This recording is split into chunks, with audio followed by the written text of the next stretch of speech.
Hello everyone, Teacher Kurt here again, and today we'll be starting a new series of videos dealing with English idioms. An idiom is an expression that can't be understood from the meaning of its separate words, but has a special meaning of its own. For example, the idiom, "It's raining cats and dogs," doesn't really mean that cats and dogs are falling from the clouds. It simply means that it's raining very hard. In today's video, we'll be focusing on idioms related to birds. So, let's get started.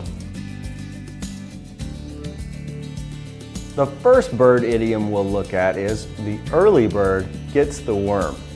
This means that if you get started on your work early in the day, you're more likely to do a good job and be productive.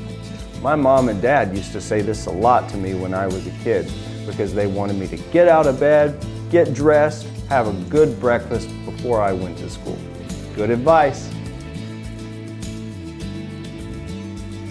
Next up is "kill two birds with one stone."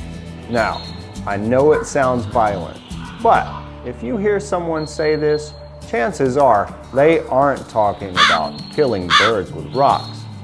What it means is completing two tasks at the same time. So, for example, I went to the store to buy milk today, and while I was there, I also paid my phone bill. I killed two birds with one stone. Are your friends like you? Many of us tend to seek out friends who dress like us or like the same things that we do. And our next bird idiom describes this trend. "Birds of a feather flock together" means that many of us tend to have friends who share similar interests or ideas.